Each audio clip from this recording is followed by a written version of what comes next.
నేటి దినం కొరకై ఏర్పాటు చేయబడిన పాత నిబంధన వాక్య భాగముగా లేవియా కాండము 9వ అధ్యాయము 1వ వచనం నుండి 14వ వచనం వరకు చదువుకుందాము. 8వ దినమున మోషే అహరోనును అతని కుమారులను ఇశ్రాయేలీల పెద్దలను పిలిపించి అహరోనుతో ఇట్లనెను, నీవు పాప పరిహారార్థ బలిగా నిర్దోషమైన ఒక కోడెదూడను, దహన బలిగా నిర్దోషమైన ఒక పొట్టేలును యెహోవా సన్నిధికి తీసుకుని రమ్ము.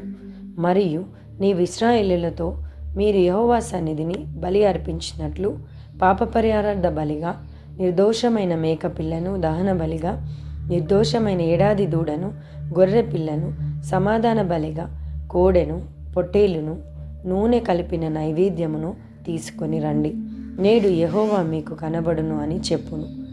మోషే ఆజ్ఞాపించిన వాటిని వారు ప్రత్యక్షపు గుడారం ఎదుటకు తీసుకుని వచ్చిరి.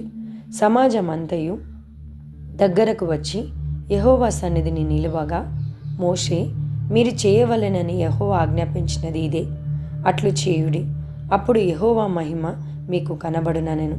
మరియు మోషే అహరోనుతో ఇట్లనెను, నీవు బలిపీఠం నొద్దకు వెళ్ళి పాప పరిహారార్థ బలిని, దహన బలిని అర్పించి నీ నిమిత్తమును ప్రజల నిమిత్తమును ప్రాయశ్చిత్తము చేసి ప్రజల కొరకు అర్పణము చేసి యెహోవా ఆజ్ఞాపించినట్లు వారి నిమిత్తము ప్రాయశ్చిత్తము చేయము.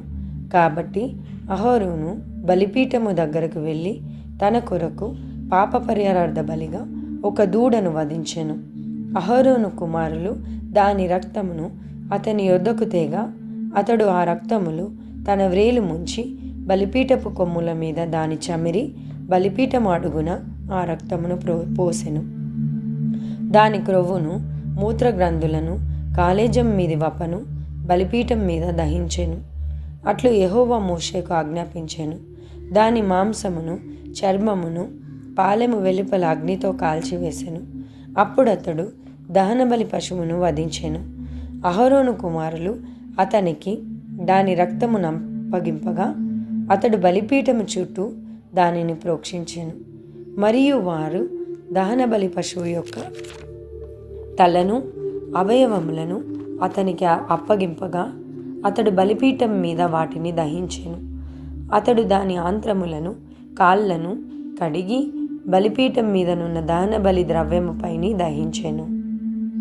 ఈ పరిశుద్ధ వాక్యంను దేవుడు దీవించి ఆశీర్వదించును గాక. ఆమేన్.